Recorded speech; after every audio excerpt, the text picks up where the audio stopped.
jump and pick a very similar one. I'm surprised that they didn't consider the Renekton here too, because Renekton seems like a pretty easy call to make. It's the against Azir, the Renekton? Yeah. Like, a bit weird. Acid. This is so much greed if you take this Kassadin pick here, because you're playing against an Azir who is the pushing, punishing player in the LCK and Chovy. He's going to take the edges that Azir has in the early game of this matchup and punish you hard, non-stop, constant pressure, and you have a Wukong to follow up. Zeka's going to have a lot of trouble in the early game, and you're going to have control of bottom, so there's a lot of prio there. There's one player I think who can be the glue that holds this comp together until it gets to the later parts of the game where the Varus is going to have a lot of damage. You're going to have Ashe engage. That player, just on your screen moments ago, Klid, has a lot of pressure on him this game. He's going to have to make sure that Varus Ashe lane is protected when they want to go for their heavy push with their wave clear. He's going to have to protect Kassadin here. Did anyone watch yesterday? Was Klid taking notes from Owner? You think he's ready to get his Kassadin in the head? I think that's what we're going to find out here, because without his great support, this draft feels like a wash. And if Gen.G are able to use their win conditions, their Prio and Peanut gets to gank bottom side and punish that Varus Ashe, there is no way this Kassadin gets time to get online. And it's if it's not Chovy, you're like, oh, it's okay. It could be all right. But it's Chovy. It says, Zeka, will you marry me? And then the sign on the left says, she's married already. She's a married woman. That's what it says. So, you know. Okay, her husband doesn't watch League. It's a secret for now. Said something like, do you have a lot of money? I think that's a reference, a meme to a recent meme video made here.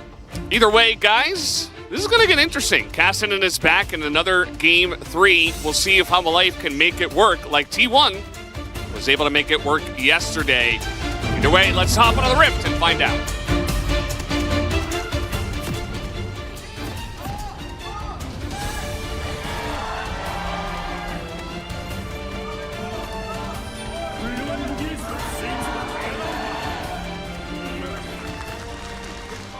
The game we watched yesterday with T1, as we're going to see this potential level 1 skirmish, is so similar to this one, except it was a double AD carry lane for Keria playing one additional new AD support.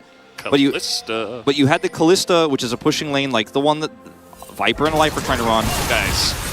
I mean, there's a lot of damage at this level 1, but not going to be the value that we're looking for. Interesting. I guess really trying to get some deep wardage early, make sure that this lane can get... Ooh, that was close as well. Paige is probably like 2 seconds off his W there. Huh. Scary time. It's going to make this bottom lane, it's going to kind of tilt the way it's supposed to go. Yeah, certainly. The Varus Ashe pressure. Certainly hurts a lot, because Lucian Nami hitting level 2 means they can do a lot more. When they hit level 3, they can actually try to potentially all-in this lane. They won't be taking as much poke damage in the neutral of the minions crashing, because they have the brush control. So the brush control allows you to actually do stuff here at level 1, as we will see. Kingen helps Klid, who will be pathing bottom side here. Needs to be shadowing mid and bottom, as we mentioned in the early parts of this game. Peanut also heading in that direction. Shocker starting off the blue buff, because you need to be punishing this extremely potent Varus Ashe lane. It's just what they're going to do. Heal used early by Delight. We're seeing this more and more just because level 1s and level 2s are just so important for getting lane priority, lane positioning. And with the Ashe Arrow, the Klid ultimate here with the Sejuani, he has to take cleanse this game, Paze does. And so some of those trades I was talking about, trying to get the earlier level 2 and stuff like that, not realistic here. And even with the heal, Life doesn't use his. Viper has barrier because he doesn't need to take cleanse in this game. And unfortunately, despite that early level 1, they're right back in control. Level 2 here first for Viper. Life will be hitting his in just a moment with that next minion. And yep, back to normal here. So Peanut versus Klid is going to be the next exchange. You know, Paze and Delight are like, I need your help, Peanut. And Klid has to be here to make sure that Peanut doesn't have power in this early lane. The biggest loser of this from the early game, obviously, is going to be Zeka, who's playing into the Azir. You can see he's already under turret. The draft can work here for Hanwha Life if they use this pressure well, and Klid makes all the right choices. Yeah, as you said, I think a lot of it is going to come down to jungle positioning and that matchup. And yeah, I mean, we do see Unsealed Spellbook once again. This is what Faker went for. He was also being pressured in his lane. I forget who he was playing against. It wasn't Azir, I don't think. No, it was Rise. It was Rise. And right. Showmaker's Rise was punished by Owner's Sejuani, which led to the teleport advantage there, and Faker didn't have to back. He gets level 6, instantly gets a triple. The game ended at that moment. I don't think we'll see anything like that here, but it was Owner's play that led to Faker getting POG in that game and popping off, right? Yep. And same champion, Klid, on the Sejuani, like Owner was yesterday, has a lot of agency in this game to protect his bottom side, just like the bottom side that was pushing for T1 yesterday. So there's a lot of comparisons you could really draw here between this draft and the other. Different champions bottom side, but really similar themes. Same sort of control Rise has early, unpunished, can be a problem, was punished by Owner. Klid's just sitting in the bush, like, canceling his backs over and over. He's just camping here. That's what he should be doing, too. Yeah. It's either that or try to get the Kassadin, right? Top lane doesn't exist. Peanut is going to have a hard time trying to get anything done here pre-6, and pre-6 for Chovy, that is, on this Kassadin. And the Kassadin, of course, can ult over Chovy's Emperor's Divide. There's a lot of ways that he could just sit back and survive here. So now that Klid is gone, there is a window. Peanut is just too smart, man. He just knows everything somehow. Fortunately for him, there is a ward. Yeah. And now there's another ward. Very nicely done, and that's going to start off with the Ghost here as he is trying to force this flash out of Doran. And there it is. That's what happens when you try to hop away and you get knocked up by Q3. Yeah, the timing of that perfect for Kingen. And if you get that knock up, it's really easy. Double scuttle. Double scuttle here. Peanut had to go bottom side later to try to put that pressure on, gets seen by the ward and falling super far behind. Now Chovy potentially punished. This looks familiar, right? Right before level 6. I've seen this one before, but Chovy will be able to get away easily. He is Azir. Rise didn't go phase rush, which was something I saw all over the internet was very controversial because he went Conqueror. Chovy went first strike, but he's Azir and has a dash, so he actually can stay like this, but man, you could draw so many lines between those two games and the timings we're seeing here. It's kind of absurd. And, I mean, take a look at the bottom lane CS. That's going to be the biggest part of this early game. Already 600 gold, the difference here in the lead for Hanwha Life Esports. Their jungle is going well, with Klid taking both the scuttles, relieving some pressure from mid. The bottom lane is winning. They did not get ganked by Peanut, which is very important. I think maybe a zoom in on Viper because he didn't go Dirk. I mean, he went for the Early sliver. Yeah, he's got the Scepter, and he does not have the Dirk. Oh, you were talking about Viper. Sorry, I thought you were talking about Pace. Yeah, he did go for the Scepter first. Not going to be as much power here in terms of the poke, but they both went for Halo Blades because they want to just be able to all-in this lane, so I do like that choice. You're not going to get as much value out of the lethality necessarily here. You want to actually win fights based on the Ashe slows and long-term damage and Halo Blades trades. So it's basically like an extra summoner spell worth of like a little bit of extra healing and damage with your autos. So I like it for that reason, and we will see early Drake picked up here for Hanwha Life Esports. Zeka bought a blasting wand, then undoed his bot, or his buy. He canceled it. Undoed? He undoed it. That's an undo button, okay? So he undoed it. That's the official term when you cancel an item. I hate when I have to undoed my stuff. Come on, undude. Get with the times. But he grabbed, obviously, a tier and the Mana Crystal just for some more sustain in this lane. This time, no punish. Kingen is totally fine. If you dodge the Q3 and you get a few autos and get that hyper proc, it actually suddenly becomes a great trade for the Gnar. Yeah. Take a look at Pays. He's got biscuits and a refillable. Same for the Nami. And they're still being pushed out a bit, which is very, very annoying. I feel like Pays could be doing a little bit better about CSing under turret because he's behind, but he's like even more behind than I think he's supposed to be at this point in the game. This is really rough, and unfortunately Peanut has made no impact here. because of that camping from Clid earlier, and the ward coverage here has been really good. And even with, you know, Peanut coming down here, if there wasn't a ward, with all the poke that Viper is getting done here on this Varus, again, a really big comfort pick for Viper here, it's really easy to just kind of kite back and be like, well, I could trade a kill actually no matter what. Once Life hits 6-2, they actually have kill pressure in this lane if Peanut is not here. Like, there's actually an angle because they have the experience Level advantage. 6. Here he comes. Ward will see him, but they're already kiting back. Yeah, and guess who's here? It is Clid. So once again, in position at the exact right time. The bottom lane stays safe. Viper and Life get more and more ahead. Finally, Pays is beginning to chug some of those biscuits. He was holding on to 2 of them. Now he's only got 1. He doesn't have a refillable to wash it down with. I think his mouth might be a little bit dry after that biscuit.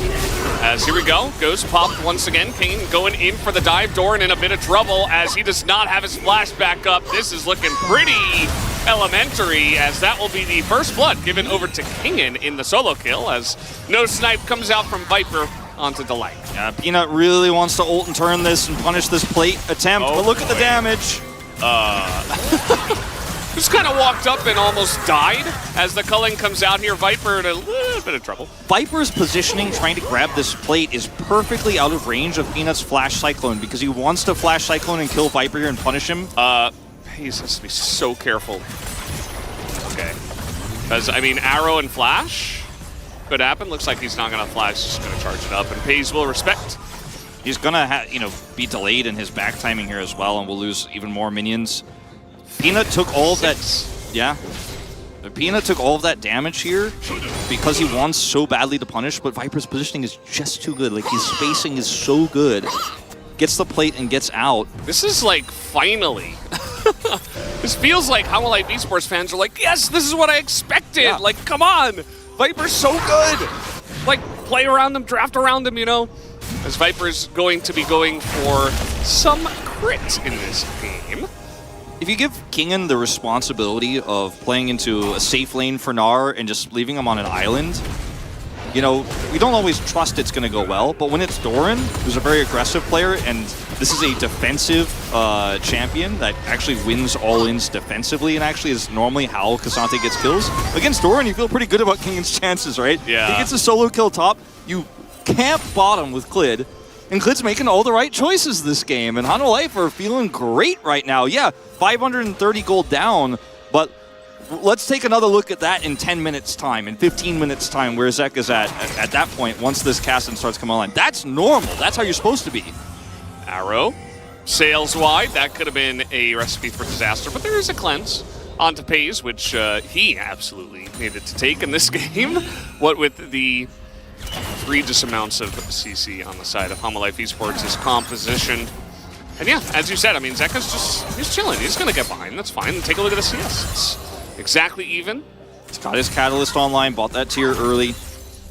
And a lot of ages, probably in the next 60 seconds or so, he's going to be locking that one in.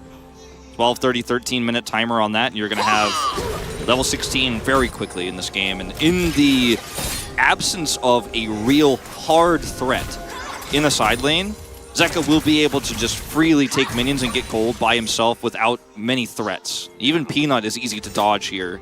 See if Hanwha Life Esports know how to side lane. Well, we'll find out. I trust Zeka. I think he's got it in his arsenal, or at least the the desire to do so, as we were having a discussion about before. As it looks like this is a Rod at 12 minutes, almost exactly. Yeah. That is so free for the Kassadin, and he's feeling pretty peachy right now. Yeah, it's not a fake or triple kill.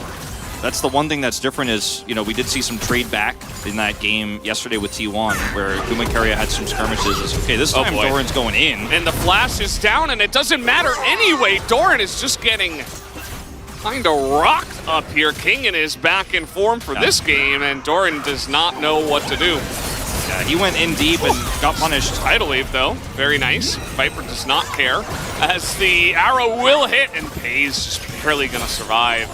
Clid is here. Hanwha Life are destroying them. Like, this is insane. Yeah, this is... I don't know what to say, man. guys. FaZe has to cleanse. Yeah, cleanse. I mean, Viper could have even tried to go for a flash. I mean, this is right there. This is a turret, unless they TP. Chovy. Okay, Peanut comes down, gets a couple of flashes, but guess who's here? It's Zeka. He's already on the roam. He doesn't have to teleport. He's got Ignite. I mean, if they want to fight, they are ready to throw down. Yeah. Basically, Zeka is like, you guys want to lose the game right now? I didn't think so. I can beat you now or later. You choose. So much extra plate gold going into Viper here. They forced a TP out of Chovy here. If Chovy does not come down, they lose the whole turret and Drake. They lose now Drake and TP. So Hanwha playing on this win condition so extremely well. FaZe handling the pressure a little bit poorly here on the Lucian, but I think it's more about Viper playing it well. Still has barrier, by the way. Hasn't really been needing to use that one because he's just been hitting these arrows non-stop. It's not even Comet Virus. It is the Halo Blades like we talked about. Yeah. This is some gold being traded back onto the Cassidy, but he's already got his rod. Yeah, he's fine. I mean, he's like, okay, whatever. You know, if you kill this turret, your bottom lane is going to lose their turret before I lose mine, so I'll just go bot, I guess. Doran is so far up in this lane because the wave state is terrible for him. He can't actually farm the minions, so... How did that happen? I said he was going in, but he was really just trying to get farm. He jumped in this fight a little bit late, but he is just denied any opportunity, and now the wave is just pushed into the turret for Kingen to pick up. 20 CS up on the top lane, 40 CS up bottom. Big plate gold. Oh, FaZe has to... Okay, I mean... Yeah, that's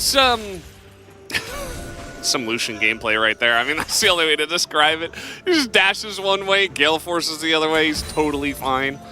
Holds his flash. He zigged and he zagged Valdez. Yeah. He didn't zug and zog, though. He's not quite Valdez. Not yet. Oh, not again, please. I mean, actually, if King gets 3 solo kills, that's pretty hype, but I don't know if I would wish that on any player. Trinity Force for Doran, too, because he just needs some extra movement here. It's just like, please give me all the pieces. Oh, Ignite, guess what? Okay.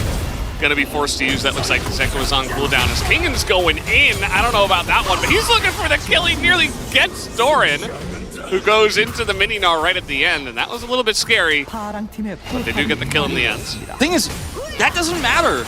You know, it's a kill on a Wukong. It's top lane. It's a top lane. It's a Gnar that's behind that gets an assist and isn't even going to get a turret. And Clit is just like, I'm camping bot. I'm still down here. He's got his tent pitched, okay?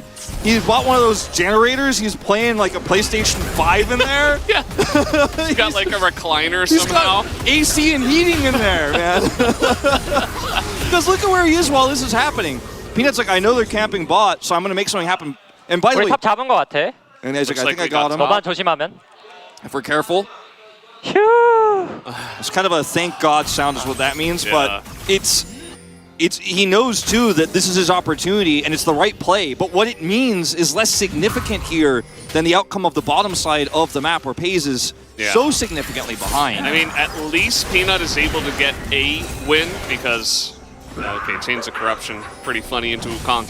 He got the Rift Heralds, he got some plates for his Azir, like Chovy's got a lot of gold now, and he did get the 1 kill. So, like, at least he's doing something, because before that, he's kind of not able to find anything because, you know, naturally he would try to go bot and try to help out that lane, but he was just denied so many times that he kind of gave up on it. The Maokai ban is actually so critical in this game because if you have Maokai, you can actually ult this Varus Ashe lane, but Wukong cannot close the gap because he will be arrowed or chained of corruption or blocked by Clid, so he doesn't have a lot of power on that bottom side. Okay, that was denied. The hop is kind of funny as, okay, that's a lot of CC though, as Peanut will follow up. Life goes down once again. Second Cyclone is huge, and Zeka doesn't quite have the damage just yet to follow up on this one. Gen.G find an excellent fight, as it looked like Doran got caught, but no, he was just baiting him in. Doran with an R-bar buys so much time. Peanut comes over. It's basically this weird, slow wombo combo of CC, and now valuable gold here on this turret. We're going to see a TP. I guess that will be enough, but Gen.G, they got themselves back in the game with that one. P's also picking up a kill. And this should be Gen.G rotating over to Rift Herald here, although I suppose Peanut doesn't have ult and is very low, so they're just going to back off. It's second Herald anyways, but with the Hanwha back zero, I thought they were going to try to rush that one down and get a little bit more. They do not. However, I think that's a TP coming through there from the Cast and Zeka wanting to rotate over as quickly as possible. But this is not really, it's at the outset very greedy from Hanwha because they have the CC, like let's lock Doran down as Narvar is almost expired. But this moment right here where he knocks them through and Peanut has a follow-up CC is all they need. Second activation catches Viper here. And like you said, Zeka can't really fight back that much at this stage in the game. Peanut takes out Clid here on the Sejuani. Hanwha Life, I think, tunneled a little bit there on Doran, but who can blame them? It looked like a juicy kill opportunity. They get the turret and this TP from K'Sante, and I believe the TP from Zeka right afterwards, as you can see here. So a lot of value for Gen G, taking a gold lead now and a big swing back in a game that looked, frankly, pretty doomed until that moment. Yeah, and I'm on the edge of like, man, can we blame Hanwha Life for trying to take a fight at this point in the game? They felt very far ahead. You know, naturally the Varus is super fed. The top lane's doing really well. Like, you feel very comfortable in that position. But at the same time, you have Kassadin, who didn't finish his rod. He has no damage basically at this point. So like, I don't know, a little bit split. But either way, I want to give Peanut credit for that. You know, Peanut and Doran knowing they could turn that, because a lot of teams also just let Doran die there and are like, ooh, this is too rough. But why 5v5 on the second Rift Turtle, though? It's like my question.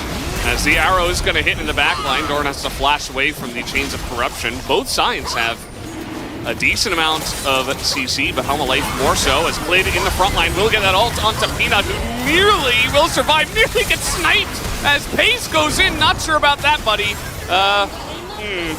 Kingen's very, very far forward, and Kingen is an unkillable guy. He wanted to ultimate to the pit. pit. Nice from Doran. Gets over the wall, gets the Kassadin as well, as they're trying to lock down Zeka, and they will. And Kingen will also go down. Doran just immediately gets spanked in lane, doesn't matter, pulls it immediately back in the next two team fights. Kingen really wanted to pull him into the pit there, but actually causes a big problem for Hanwha Life Esports. Gives Doran the opportunity to set up for that late Gnar ultimate and actually turn this fight around. I think if you just let him walk away there, or if you can get the angle to push him into the pit, it looks way better for you. But they stay too long, overextend, and Gen G grab this Baron. And man, the early game for Hanwha was so good, and they did everything right. And it's too good to be true. I'm going to say it again. I really think tunneling on killing Doran on the top fight on that second Herald is a mistake any team could make. With the vision they had, I can let that one go. But fighting for third Drake when you already have a 2 Drake lead, just take the extra 10 minutes you've bought yourself for Soul here and say, you can have one Infernal, I'm not going to fight for this. Yeah. And then they still win it off of a huge follow-up overextension from Hayes. Yeah, this Hayes wants to chase Clid, and that's a huge mistake. So they win the fight, and then with the Kingen rotation over here, he's a little bit too late to push Doran into the pit. Wants to get the long wall pushed to the right side there to isolate him, but in fact puts him in range here to grab 2. Big error here, but Doran capitalizes well, and Gen G eventually, without illusion, win this fight. This is one of those games where the top laner loses lane really hard, but then he just plays immaculately in the team fights. Doran, a very emotional player, but it seems like he's using his anger and taking it out on Hanwha Life Esports. He might be getting some POG votes with how well he is playing these team fights out. Yeah, and he's been the reason why Gen G have won those last 2 fights. Topside the tunnel on him the second time here for Kingen, not able to isolate him the way he wanted to. He turns that play around with the crush into the ult there. Kits 2, Chovy gets a triple kill. Suddenly the Azir's online, and Gen G have full map control and a Baron buff. And Hanwha Life just playing how many times can we fight before Rod is done for the Kassadin. Not a game you want to play. Clid is going to get caught here. As, you know, he's very tanky, but not tanky enough. Not against a supremely fed Chovy Azir at this point in the game. And yeah, the Lucian got really far behind, but it's still Lucian. Can't be there. Trying to hold on to that turret was not the play. Still some really strong win conditions here for Hanwha Life Esports. Still up 2 Drakes. Gen G has only 1 solo Infernal. No inhibitors go down. Zeka can sit inside. Look at where he is on the map right now. He's pushing all the way to the inner turret topside with some shadowing here from Kingen. So he has the protection. He can just warp over. Will Doran die is the question. It is 3-on-2, and Peanut's doing a pretty decent job on the Kingen. As now Pace will get over here first. Nice knock up to stop the culling. Not going to matter, as Peanut will survive. And they take down Kingen. They commit to stopping Zeka. It was greedy, and I was all about it, though, because he was shadowed by Kingen. Unfortunately, still just not enough to win that fight, and Doran gets his Gnar again. It's like, you just can't kill this guy.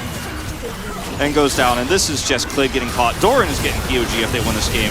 I don't know what else to say. I mean, he's just had a god-tier game. The one time he loses lane super hard, then he just gets the other parts. Normally, he's really angry.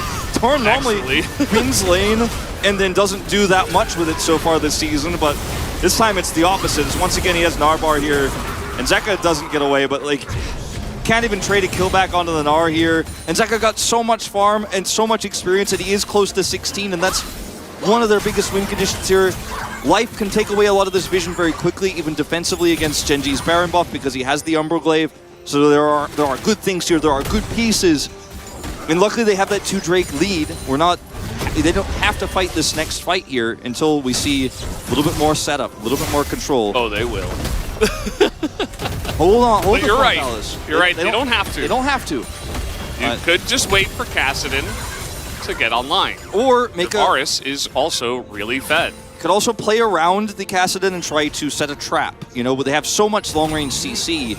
But if they try to outgroup Genji here with Chovy being on death cap now, 3 items and 3,500 gold ahead of Zeka. You cannot win a 5v5 unless somebody is picked. If Pays overextends, yeah, maybe. If Chovy tries to go for a flank angle, you turn on him, he gets hit by an Asher, is chain CC'd and dies, yeah, maybe. But if you want to win that 5v5 that Hanwha Life Esports want to take right now, potentially, as you suggest, they will, but even though they should not, then I think they're going to have a bad time because there are just not great ways to set up for this. Zeka doesn't have TP, so they're definitely giving this up. So Genji say, okay, you thought we were just going to group on Drake, we're going to push mid. And Peanut's not gonna fight it, but yeah, Life is just kind of out of the fight now. Zeka backed, and Clid's backing. They're just gonna give it. Yep. They don't have without enough control over this Drake, they don't feel comfortable to let Zeka try to take out that inner turret top. He was punished for it last time. They're just going to try to give him some split experience here in mid. But the Drake goes over. Doran gets to freely rotate top. No pressure here. Baron's not up for 75. If Baron was up, maybe you split this and you get something out of it. But even Zeka isn't getting that much experience here. Look how close he is. 216. You can see it's like, he kills this Krug and he gets it. And yes! He did it. And that's huge for him for the upcoming fight. But it doesn't remove all of the problems that he's going to face when he tries to go in. I'd almost argue that he needs to prep his R in this fight like twice before the engage comes through, because he really needs to have so much damage and burst, and they need to blow up either this Azir or the Lucian. They have tried to blow up the Gnar, who's now building even more MR. And I don't think that is going to be the way these fights are won for Hanwha Life Esports, which gives Genji all of the control. As long as our damage dealers aren't killed, we win this fight. Even though it's late game Kassadin versus, late game Lucian here, I give the edge to Genji because this Azir has so much agency in this game and has so much peel. Peanut has 4 kills this game. Yeah. Already has his cleaver done. Like, the Wukong hits hard. Yeah. You go in as Kassadin, you get knocked up. That's the end of that. Yeah. Peanut. Okay, here he goes again. He's looking for Viper. Very nice teams come in, and Viper's just railing into him, but will be able to get away. Genji look to start Baron after this, I think. As Kingen is not here, does have TP. Actually, do not commit. Very, very puzzling decision there from Peanut, considering they're not going to actually follow up with the Hex Drinker here from Peanut. He really does not want to die to magic damage. Well, having that extra survivability when you're trying to sit on top of the Kassadin, definitely going to be very useful. Kingen gets a free hit on this turret. He's not going to be able to take it out, but can threaten because he has TP. Can just kind of sit back behind this wave and... I think Genji, that call is not going to be punished for Peanut going in and losing his ultimate there and Flash, but certainly could have been by Hanwha Life Esports, and Genji didn't try to start the Baron. Just going to rotate over here now. Got to be decisive, Hanwha, in this game, because you have all the tools that your composition was built to have. You have the level 16. Don't have your 3rd item yet as Zeka, but you have to carry anyways because time is running out. And you can give up 1 Infernal, you can give up 2 Infernals, but a Baron or a 3rd one here as we get closer to 30 minutes, you cannot. And this is like walk the plank or fight me for Genji, Yeah. you know? Like, you can't just sit back. You've got to go in. Now we'll see if they can, okay. Wow, not flipping an objective. What league is this? I don't know where I am. Insane. Now, Genji just gonna say, no, we don't want to go for a smite flip. Kingan's going to get a turret. He had TP the whole time, and Hanwha Esports just coming close alone was enough, and they didn't even wait for the teleport from Kingan or anything. Genji just still backed away. They weren't willing to flip, but they weren't willing to control this vision deeply. So Hanwha just kind of show up, and then they get a free turret. No TP used. Dora now matching inside. This feels like 2021 Genji a little bit here. You have a lot of control over the map. You're not willing to start this Baron up or control vision around the outside. Peanut not having flash or his ultimate at that moment, I think definitely part of it. He still doesn't have his flash, but at least he has ult here this time around to potentially turn this. What animal is it that you said that Genji actually is? A snake. Like I was like, why do they think Genji's a tiger? It's clearly a snake. Oh boy, Zeka. He's eating damage from Baron too, just helping out Genji. That is the teleport from Doran. Guess they definitely have to start this Baron. Oh, where are they going? Okay. Genji want to force a pick here, or they want to force a mistake out of Hanwha, but they're not confident enough to actually start the Baron themselves. It's pretty difficult. I mean, unless you're going to catch life, or I mean, there's a Kassadin, there's a super tanky Asante. Okay, arrow into Pays. There's also Glid who's got his Leandri's is pretty good. Yeah, Chovy is actually a raid boss right now. So. Kingan is out of the fight now, and that's one way. You just kind of group up in the general direction of Baron and take an inner turret here and hit Kingan a few times with your Sand Soldiers. He has to back. But yeah, this is the snake-like tendency of Genji when they have these advantages that I was joking about. Is yes, their mascot is a tiger, but if we were like saying what animal Genji is, they don't just get to be a tiger because that's their mascot. That's not how it works. I think T1's a lion. Yeah, actually, I agree. I with like that. a lion. Yeah, for them. I think. What is D plus? Ooh, I don't know. Platypus for sure. What? Yeah, just think about it. I did. Come back to that one next week. After you've thought about it a little bit harder. Okay. All right, so Genji now with this vision setup that they had for a brief period around the Baron, that's now somewhat faded away. They're gonna reset it up again and take Baron, or rather take this Drake because Hanwha are not doing anything.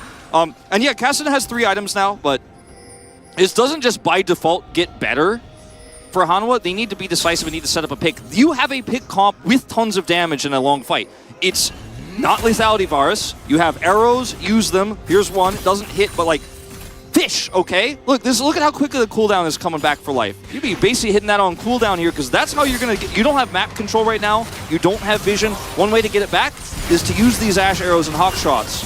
It's gonna be difficult. Life is just melted as he has to flash away from this one. Glid has to play the front line. As this is not really the messy fight you're looking for if you're Hanwha Life Esports. A lot of chip damage and poke available in the form of Azir and Lucian. As now, just like that, they're gonna go straight onto this Baron. Zeka has Smite. He's gonna be too late. Yeah, he's not gonna get here on time. And they get nothing with Kingan on the side, unfortunately. It's Krugs. Krugs for Baron.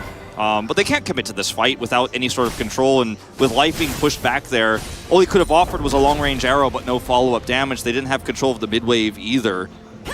And you asked the question, can Hanwha Life actually play their 4-1 and play the sides and get Zeka ahead? It's been Kingan who's been the one with this Kassadin that is 4,000 gold behind, who has just been grouped for no fights and no commits and no engages, and I think we have our answer, is the win condition hasn't been properly set up. There were some really poor calls and some tunnel vision for Hanwha in the mid-game, which again, I think a lot of teams would have made those same mistakes. And Genji made fantastic, plays with the opportunities they were given as well. Like, they were always in position. The follow-up was fantastic, so props to them as well.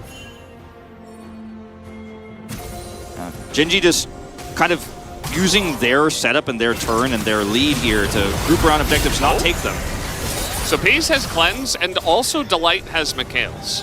So yeah, you got to use that CC, but you got to use it a lot.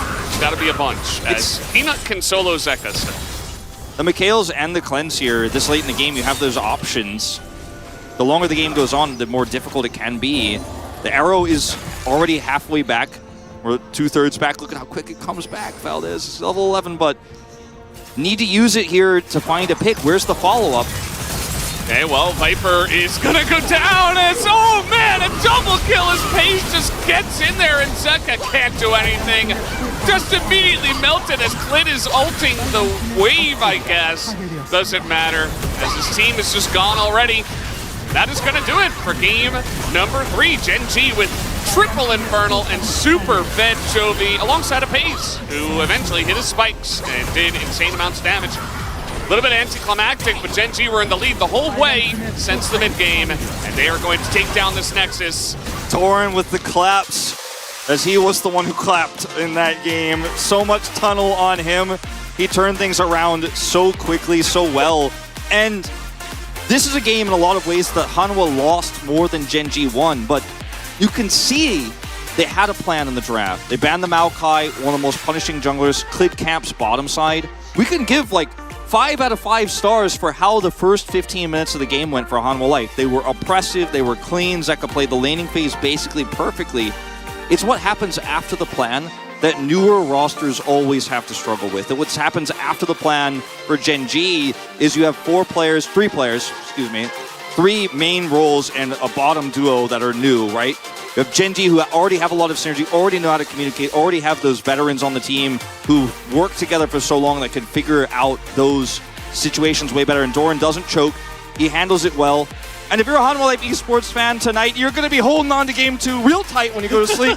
And you're going to be dreaming about what could have been in Game 3 because it was a brilliant draft. The start was good, but they just tripped over their shoelaces a little bit in the mid to late game. And also, I mean, yeah, it is true. Doran having some Nuggery-esque 0-2 power spike. I mean, he got absolutely dunked on in lane, and he was like, all right, now I'm just Super Saiyan. You've activated my trap card. I am just going to single-handedly start all these fights and just kill your entire team 3 times in a row. Like, it's insane how much work that guy was able to do alongside a Peanut who was able to somehow claw his way out of that really rough early game, which was really nice to see. And Chovy got ahead, and we know what happens when that happens as well. Pays, you know, maybe not this one, but given Pays the big ups.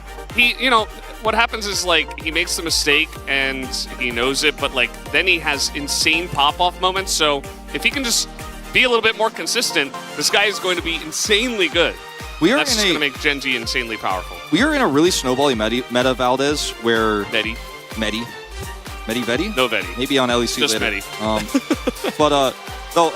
We're in an extremely snowbally meta where you see Lucian comps really roll over so many teams. That's why Zeri's at a top win right now.